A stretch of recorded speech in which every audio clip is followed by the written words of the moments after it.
ఉన్న బంగారాన్ని విడిపించి ఆ రోజు ఆన్లైన్ రేటుకే మేము కొంటాం. Sharma gold company. Hi hello నమస్తే, వెల్కమ్ టు సుమన్ టీవీ. నేను మీ యాంకర్ పవన్. ఈరోజు మనతో ఒక డ్యాన్స్ కొరియోగ్రాఫర్ అని చెప్పొచ్చు. అసలు జర్నీ ఎక్కడి నుంచి స్టార్ట్ అయిందంటే, అన్నం చూడగా నాకు కూడా కొంచెం డౌట్ వస్తూ ఉంటుంది. పలాస, తెల్లవారితే గురువారం, కొబ్బరి మట్ట, పుష్ప 2, బబుల్ గమ్, బేబీ. అసలు నాకు కూడా మీలాగే చాలా డౌట్స్ ఉన్నాయి. మరిన్ని విషయాలు అన్నది తెలుసుకున్నాం. హాయ్ అన్న. హాయ్, ఎలా ఉన్నావు? Good, super. ఎలా ఉన్నా? పుష్ప చాలా బాగుంది. ఎన్ని రోజులు అన్న మొత్తం, అంటే షూట్ పరంగా వర్కింగ్ అయింది కానీ ఎన్ని డేస్ అయింది? పుష్ప చేసాం, ఒక 15 days చేసాం. 15 days. ఓకే, 15 days చేసాం. మీకు ఎన్ని రోజులు పట్టిందంటే ఆ డ్యాన్స్ కంపోజ్ చేయడం? అంటే మాకైతే 3 months కంపోజ్ చేసాం. అంటే 3 months నుంచి దాని గురించి వర్క్ చేయడం జరుగుతుంది. యా, సో ఏంటంటే ఇప్పుడు ఒక్కటిగా, అంటే ఇప్పుడు టీ స్టెప్ అవని, షూ స్టెప్ అవని, ఆర్ ఫోన్ స్టెప్ అవని, దానికి మించింది ఇంకోటి ఉంది. ఖచ్చితంగా అది కూడా చూస్తే మాత్రం అందరూ సర్ప్రైజ్గా ఫీల్ అవుతారు. అంటే ఫుల్గా చూపించలే కొన్ని డ్యాన్స్ స్టెప్లు, అంటే మొత్తం వదిలేరు. ఓకే. కానీ అన్న, మీరు నార్మల్గా ఎప్పుడు కానీ మీ స్టోరీలు కానీ ఏం చూసినా, మీరు చేసే సాంగ్స్ మీ బ్యాచ్ కన్నా కొంతమంది బయట పబ్లిక్ ఎక్కువ పెడతారు. వెరైటీ పిల్లలు కానీ, మ్యాట్ సాంగ్ కానీ, రీసెంట్గా స్టోరీలు కానీ. అంటే ఈ సాంగ్ చేసేటప్పుడు కానీ మీకు ఏ స్టెప్లో బాగా కష్టం అనిపించింది ఆయనతో చేయించడానికి, చెప్పడానికి, అలాగ అల్లు అర్జున్ గారితో? అంటే ఏ స్టెప్ కూడా, అంటే ఆయన చేయని డాన్స్ కాదు, ఆయన చూడని స్టైల్ కాదు, ఆయన అన్నీ చూసేస్తున్నారు. కానీ ఏంటంటే పుష్ప అనే క్యారెక్టర్స్ని ఎలా చేస్తే బాగుంటుంది. ఇప్పుడు ఎగ్జాంపుల్ టీ స్టెప్ ఉంది, టీ స్టెప్ అవని, ఆర్ షూ మూమెంట్ అవని, ఫోన్ మూమెంట్ అవని, ఇదేంటంటే ఆ క్యారెక్టర్స్ నుంచి అన్నీ పుట్టుకొచ్చినాయి. సో ఇప్పుడు టీ స్టెప్ చేసినప్పుడు అక్కడ అసలు అంటే సెట్టే విజిల్స్ వేశారు. అంటే ఆయన మూమెంట్ ఆడుతుంటే మాకు తెలియకుండానే ఒక చిన్న స్మైల్ వస్తుంది, చూసారు? అంటే మనకు తెలియకుండా ఒక అంటే ఒకరు చాలా బాగా చేస్తే మనకు తెలియకుండా ఒక బ్రైట్ స్మైల్ వస్తుంది. మానిటర్లు చూసి ఆటోమేటిక్గా స్మైల్ వచ్చేస్తుంది. ఆయన ఇర్రగా కొట్టేశారు, అసలు మామూలు కాదు. అల్లు అర్జున్ గారి స్టోరీకి డాన్సింగ్ క్వీన్ అని పెట్టారు. అంటే సమంత గారి కన్నా ఈవిడితో ఏమైనా కొత్తగా ఇంకేమైనా స్టెప్స్ చూడాలి. ఇప్పుడు మీలాగే నేను కూడా ఎదురు చూస్తా, అంతే. అంటే మీకు తెలియకుండా అంటే మాకు డౌట్గానే ఉంది. లేదు, మీలాగే నేను కూడా ఎదురు చూడాలి, ఎలా ఉంటుంది ఏంటి అనేది. కిసిక్ అని పెట్టారు కదా, సో ఆ కిసిక్ ఏంటి అనేది మీలాగా నేను కూడా తెలుసుకుంటా. వెయిట్ చేస్తున్నా. అడగలేదు అన్న, నాకెందుకు ఛాన్స్ రాలేదని? లేదు, మనకి ఆల్రెడీ మనం పుష్ప సాంగ్ చేసాం, అంటే జాతర సాంగ్ చేసాం, ఇంకే ఏం కావాలి? అంటే నేను ఫస్ట్ part 1లో చేసినప్పుడు, అంటావా చేసినప్పుడే నేను ఇంకా బన్నీ అంటే నాకు అది ఒక ఎక్స్ట్రాడినరీ మూమెంట్, నా లైఫ్ లాంగ్ గుర్తుండిపోయేలా మూమెంట్ అది. బన్నీ గారితో వర్క్ చేయడం, సుక్కు సార్తో కలిసి పనిచేయడం, అంటే అంత లెజెండరీ డైరెక్టర్తో నేను పనిచేయడం, అండ్ అలాగే మన బన్నీ గారితో అంటే చిన్నప్పుడు ఇప్పుడు మన బన్నీ మూవీ అవని, ఆర్య అవని, ఇవన్నీ చూస్తూ మనం వచ్చాం. సో అలాంటిది వాళ్ళతో మనం పనిచేయడం అది సూపర్ అసలు. అంటే ఒక గ్రేట్ డైరెక్టర్, ఒక గ్రేట్ ఆర్టిస్ట్. సో అప్పుడే నేను అనుకున్నా, సూపర్ రా బాబు, నా లైఫ్లో అంటే ఒక బిగ్గెస్ట్ మూమెంట్ నాకు ఇది అనుకున్నా. అలాంటిది మళ్ళీ బన్నీ గారితో మళ్ళీ part 2లో నాకు అవకాశం రావడం, అంటే సుక్కు సార్ని మళ్ళీ part 2 అప్పుడు నార్మల్గా అంటే ఈ సాంగ్స్ ఏం చేయకపోయినప్పుడు ముందు ఒకసారి కలిసాం. సో కలిసినప్పుడు ఆయన సడన్గా ఏంటంటే ఈసారి కుమ్మేద్దాం విజయ్ అని అన్నారు. సో అలాగే నాకు అంటే నాకు ఇంత అవకాశం ఇస్తారు అంటే, ఒక ఎక్స్ట్రాడినరీ సినిమాలో, అంటే ఒక ఇంపార్టెంట్ సీక్వెన్స్లో నేను వన్ ఆఫ్ ద పార్ట్ అయినందుకు చాలా చాలా హ్యాపీగా ఉంది. అంటే ఇప్పుడు ప్రతి చిన్న మైన్యూర్ పట్టుకుంటారు సుక్కు సార్, అలాంటి చెప్పి ఆయన చేయించుకునేటప్పుడు అలాంటి దాంట్లో నేను ఉన్నందుకు నాకు చాలా చాలా హ్యాపీ అనిపిస్తుంది. ఓకే అన్న నార్మల్గా కుమ్మేద్దాం ఉన్నప్పుడు మీ ఇన్నర్ ఫీలింగ్ ఏంది? చెత్త కొట్టేయాలి సార్. మరి అంతేగా. సార్ సుక్కు సారే అంత ఎనర్జీ ఇచ్చినప్పుడు ఇంకా మనకి ఎలా ఉంటుంది అసలు? ఇరగొట్టేయాలి కదా. మన డే అండ్ నైట్ పడుకున్నావా లేదే కాదు, సాంగ్ బాగా రావాలి. సుక్కు సార్ మనకి ఎలా, మన మీద నమ్మకంతో ఎలా పిలిపించారో దాన్ని ఖచ్చితంగా నిలబెట్టుకోవాలి. ఆయన సాటిస్ఫై అవ్వాలి అంతే అంతే. మనకి టీజర్ ఫిల్మ్స్ వచ్చింది జాతర, అది ఎక్కడ చూసినా ఆ బీజిఎంఏ వైరల్ అవుతుంది. అట్లాంటిది ఆ సాంగ్ అనేది ఎంతవరకు రాలేదు. అది ఏ విధంగా అంటే ఆ గెటప్లోనే ఎక్కువసేపు డ్యాన్స్ ఉండొచ్చా, లేకపోతే వేరే గెటప్ 2-3 గెటప్స్ మార్చి కొన్ని అంటే తిరునాళ్ళలో లాగా పెట్టారు ఆ సాంగ్, అది ఏమైనా లాస్ట్ గెటప్ అవ్వచ్చా, ఎలా ఉండొచ్చు అంటే ఫైటింగ్ సీక్వెన్స్కి ముందు కానీ వెనకాల కానీ? వెనకాల ముందే అంటే ఇప్పుడు మీ ట్రీజర్లో చూసిందే, మీరు చూసింది జస్ట్ ఒక 20% కూడా కాదు, ఒక 10% అంతే. ఎలాంటివి ఇంకా మ్యాడ్ అయిపోయే సీక్వెన్స్లు ఉన్నాయి. అంటే ఆ జాతర సీక్వెన్స్ ఏముందో అది చూస్తే మనకు తెలియకుండా ఒక పూనకాలు వచ్చేస్తాయి, ఒక ట్రాన్స్లోకి వెళ్ళిపోతాం మనం. అంటే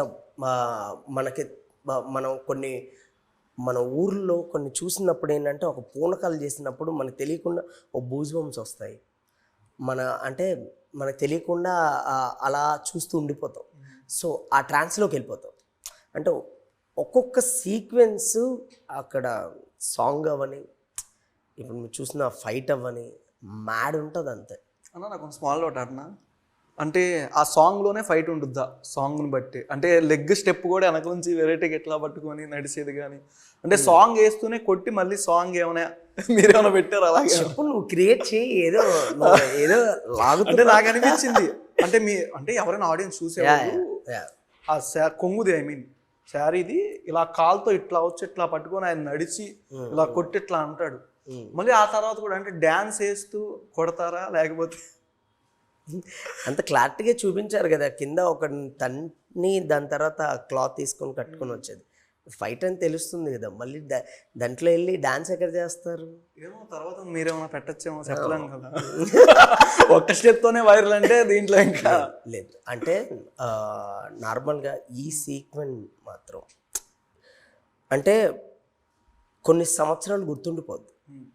అంటే మన కొన్ని సినిమాలు ఎప్పటికీ గుర్తుండిపోతాయి అంటారు కదా, అలా సుకుమార్ గారు అంటే సుక్కు సార్ ఒక మార్క్ క్రియేట్ చేసేసారు.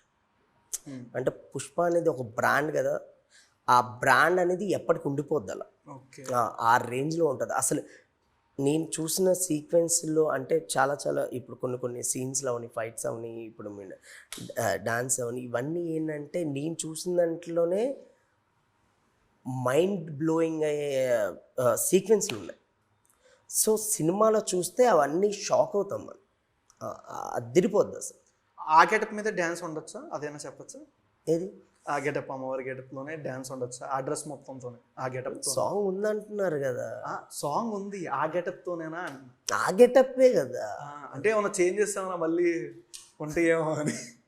అంటే 2-3 గెటప్లు నార్మల్గా వేస్తారు కదా. నువ్వు ఏదో ట్రై చేస్తున్నావు, ఓకే. కానీ జాతర sequence interval block starting climax, నాకు అవన్నీ తెలియదు అనమాట. నేను అవన్నీ ఏం రాసుకోలేదు. ఓకే, నాకెలా ఉంటుంది? సైలెంట్గా ఎక్కడ చెప్తారు? చెప్పు. నార్మల్గా ఒక చెప్తారు కదా మీకంటూ డైరెక్టర్ గారు. లేదు చెప్పలా. ఓకే అన్న బాగా ప్రిపేర్ అయ్యి వచ్చాడు, చెప్పకూడదు. నువ్వు కూడా చాలా ప్రిపేర్ అయినట్టున్నావుగా. అంటే ఏది లాగాలి అని ట్రై చేస్తున్నావు కదా. సినిమా December 5th రిలీజ్ అయిన తర్వాత ఇండియా మొత్తం అసలు అందరూ చూసి ఒక ట్రాన్స్లోకి వెళ్ళిపోతారు, అందులో డౌట్ లేదు. అంటే సినిమా వేరే లెవెల్లో ఉంటుంది అంతే. మీకు ఏసీ ఇంటర్వెల్ సీక్వెన్స్ అవని, లేకపోతే క్లైమాక్స్ అవని, లేకపోతే స్టార్టింగ్ అవని, ఇంకోటి అవని, అంటే మనం ఊహించుకున్న దానికన్నా ఎక్కువే ఉంటుంది.